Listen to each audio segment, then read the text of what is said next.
الحمد لله الذي نحمده ونستعينه ونستغفره ونعوذ بالله من شرور أنفسنا ومن سيئات أعمالنا من يهده الله فلا مضل له ومن يضلل فلا هادي له وأشهد أن لا إله إلا الله وحده لا شريك له وأشهد أن محمدا عبده ورسوله من لا نبي بعده اللهم صل وسلم وبارك على هذا النبي الكريم وعلى آله وأصحابه أجمعين أما بعد فيا عباد الله أوصيكم ونفسي بتقوى الله وطاعته لعلكم تفلحون قال الله تبارك وتعالى في القرآن الكريم أعوذ بالله من الشيطان الرجيم يا أيها الذين آمنوا اتقوا الله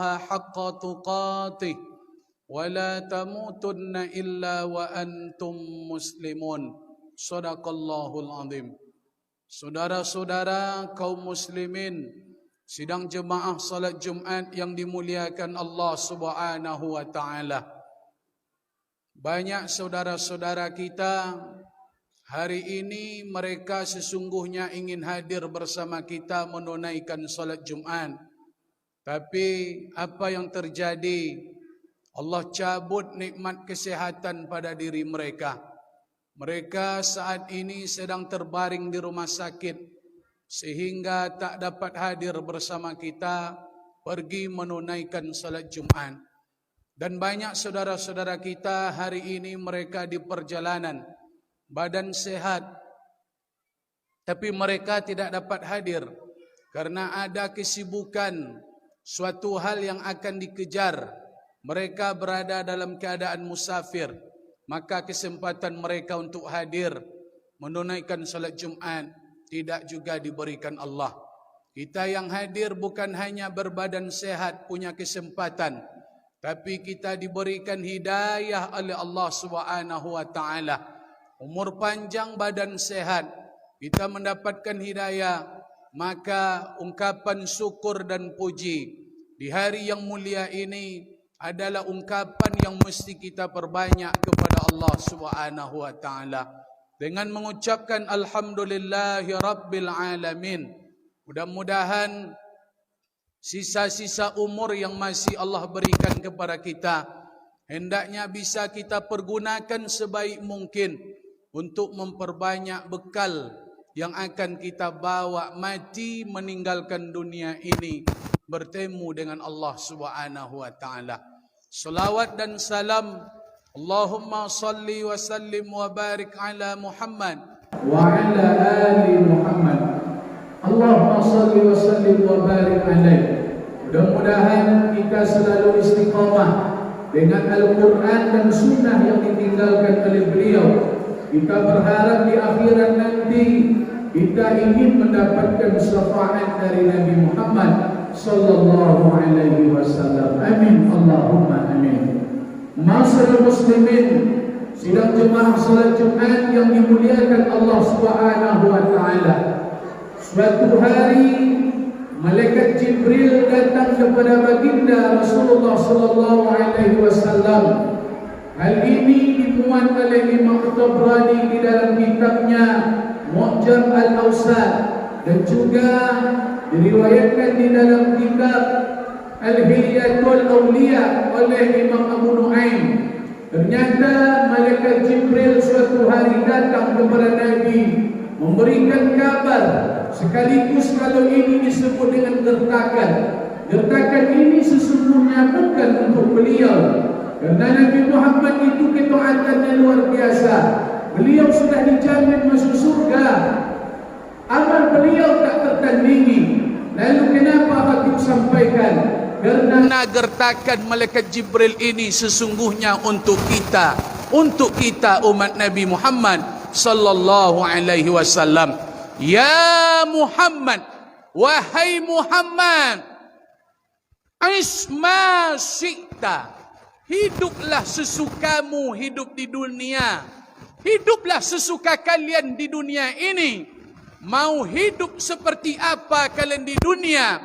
Mau hidup mengejar dunia, mau hidup mengejar harta kekayaan, pangkat jabatan, popularitas ketenaran, hiduplah. Mau hidup kalian tidak beragama, mau hidup kalian seperti manusia bebas, tak ada ikatan. Tapi ingat kata malaikat Jibril alaihi salam, hiduplah sesuka kalian di dunia, fa innaka mayyitun, tapi kalian pasti akan mati menghadap Allah Subhanahu wa taala. Buatlah sesuka di dunia, tapi ingat kita pasti akan mati menghadap Allah Subhanahu wa taala. Manusia hari ini kehidupannya tak lagi mencerminkan hidup yang bermanfaat. Hidup ini sederhana. Hidup ini tak seperti yang kita bayangkan. Banyak orang hari ini hidup mengejar harta. Banyak manusia hari ini hidup mengejar popularitas. Banyak kita hari ini hidup mengejar pangkat dan jabatan. Padahal hakikat hidup itu bukan mengejar harta, bukan sibuk dengan pangkat jabatan. Orang yang hidup hari ini, fa innal yauma amalun wala hisabun. Kehidupan di dunia ini untuk beramal. Kita belum diminta pertanggungjawaban oleh Allah. Di dunia ini beramal, nanti baru kehidupan kedua. Wa ghadan hisabun wala amalun. Tapi kehidupan akhirat, kehidupan yang akan dipertanggungjawabkan. Kita tak lagi dituntut beramal. Hari itu kita akan mempertanggungjawabkan apa yang kita lakukan di kehidupan di dunia ini. Siapa yang tidak beramal hari ini, siapa yang tidak beramal di dunia, dipastikan dia akan menyesal kembali ke akhirat. Karena dunia ini tempat beramal. Orang yang tidak beramal semasa hidup, berarti dia tidak mengerti kenapa dia dihidupkan oleh Allah. Kalau cuman sekadar hidup mencari makan, sekadar hidup mencari pangkat jabatan, terkenal, berkuasa, apa bedanya kita dengan hidup makhluk yang lain? Mereka juga hidup, tapi hidup mereka tidak dipertanggungjawabkan di hadapan Allah Subhanahu wa taala. Ma'asyiral muslimin, sidang jemaah salat Jumat yang dimuliakan Allah Subhanahu wa taala. Yasma'ul mayyita salasun. Siapapun yang meninggal besok pagi yang menghadap Allah, maupun orang kaya, orang miskin, orang terkenal, orang yang tidak terkenal, penguasa, rakyat biasa, pengusaha, siapapun yang meninggal besok pagi, kata Nabi, dia akan diantarkan sampai ke tempat pemakaman oleh 3 perkara. 3 perkara ini pasti ada pada setiap orang yang meninggal. Dia akan diantarkan oleh maluhu, hartanya ikut mengantarkan.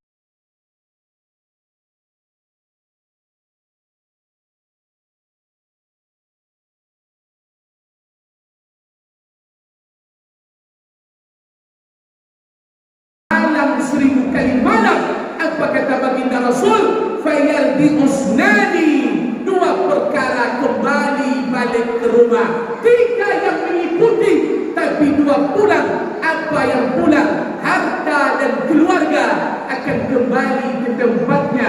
Keluarga yang banyak, anak cucu yang berkembang, adakah yang masuk menemani kita di liang lahat? Demi Allah, tak satu pun manusia sesayang-sayang kepada istri, sesayang-sayang kepada anak, kalau untuk menemani di liang lahat. Sampai hari ini bukti sayang itu belum ada. Memang tidak ada manusia yang akan menemani kita di liang lahat. Harta yang dijadikan alas kasur tikar, yang dibeli di tempat di negeri yang lain, di Arab Saudi, untuk alas kita dijadikan alas bantal sampai ke liang lahat. Tapi semua itu tikar itu kembali dibawa pulang. Semua harta, kenderaan, payung akan kembali dibawa oleh ahli waris. Ternyata betul kata Nabi, yang akan menemani kita wa yabqa wahid, hanya satu, wa amaluhu, amal ibadahlah yang akan menyertai kita di hadapan Allah Subhanahu wa taala. Makanya hadirin yang dimuliakan Allah Subhanahu wa taala, jangan berleha-leha dengan kehidupan. Dunia ini seperti meminum air laut, semakin dikejar semakin haus. Dunia ini fata morgana, semakin kalian kejar dunia ini, kalian akan semakin lupa bahwa akhirat itu ada di depan mata. Kain putih itu hari ini berbelok-belok, tanda kematian. Kain itu pasti sampai ke rumah kita. Mati itu pasti. Hari ini kita berfikir, besok kita akan ke Makkah, besok lusa kita akan ke negeri lain. Tapi itu belum tentu terjadi. Ada perkara yang pasti terjadi. Apa itu Pak Khatib? Kita pasti akan mati menghadap Allah Subhanahu wa taala. Lalu apa yang telah kita lakukan hari ini? Makanya luangkan kesempatan. Sesibuk apapun kita bekerja, ketika panggilan Allah berbunyi, hayya 'alas salah, maka tinggalkan sejenak. Allah cuma minta 15 minit paling lama, bahkan ada 10 menit, maka sahutlah panggilan Allah. Setinggi apapun pangkat jabatan, jangan sombong hidup di dunia, karena dari kecil kita butuh orang lain, sampai meninggal kita juga butuh orang lain. Dari kecil dimandikan orang, sampai mati kita pun dimandikan orang. Sebanyak apapun harta, jangan kita tahan, jangan disimpan. Agama ini butuh orang kaya dermawan. Kalau bukan karena harta-harta orang kaya yang dermawan, agama Islam ini takkan kuat, takkan berkembang. Maka harta jangan disimpan, karena menyimpan harta akan membuat kita sengsara di hadapan Allah. Wailul likulli humazatil lumazah allazi jama'a malau wa'addada.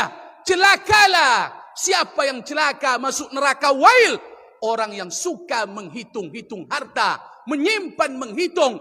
Bukan hal yang baik bagi orang kaya. Jadilah orang dermawan, infak, sedekahkan. Apa program masjid kita, maka di situ peluang infak berikan sebelum masa itu tiba. Nanti manusia tak lagi butuh dengan dharma kita, dengan sedekah kita. Tanda kiamat itu dekat. Orang tak lagi butuh dengan infak dan sedekah kita. Selagi harta itu ada di tangan, maka ringankan untuk berbagi. Hadirin jemaah Jumat yang dimuliakan Allah Subhanahu wa taala. Kalaulah jasad ini berpisah dengan arwah, kalaulah ruh ini keluar dari badan, maka sekali kita mati, tak ada cerita kita akan kembali ke dunia. Sekali kita merantau ke akhirat, maka jangan sampai kita berfikir kita akan kembali ke dunia. Ayat itu dibaca oleh imam pagi Jumat sujud sajadah. Betapa banyak manusia yang menangis, merintih di hadapan Allah. Rabbana, ya Allah, ya Tuhan kami, absarna, kami melihat surga ya Allah, kami telah melihat neraka-Mu ya Allah, wasami'na, kami dengar orang menangis di dalam neraka, kami dengarkan orang bercanda tawa, bergembira dalam surga. Farji'na, kembalikan kami ke dunia ya Allah, pulangkan kami ke bumi, na'mal salihah, kami akan beramal soleh, kami akan pergi salat berjamaah, kami akan infak sedekah, kami akan datang wirid pengajian. Kembalikan kami ke dunia ya Allah, kami yakin inna mukinun. Maka hari itu penyesalan manusia tak terhitung. Apa boleh buat, nasi sudah menjadi bubur, tak ada lagi guna penyesalan, karena memang hidup tidak akan kembali ke dunia. Sekali hidup di dunia, sekali di akhirat, sekali sampai ke akhirat, tak ada cerita kita akan kembali ke dunia ini. Manfaatkan umur yang ada, sisa-sisa hidup ini dengan ketaatan kepada Allah. Manusia yang mulia bukan manusia kaya, bukan manusia pangkat jabatan tinggi, bukan manusia terkenal. Tolak ukur kita mulia di hadapan Allah adalah ketaatan kita kepada Allah Subhanahu wa taala. Insyaallah pilihan itu hanya ada dua. Jangan bermain-main dengan hidup. Karena di akhirat hanya ada dua tempat. Kalau tidak masuk surga, dipastikan kita masuk ke dalam neraka. Tidak ada tempat antara surga dan neraka. Fa'tabiru ya ulil awsar la'allakum tuflihun.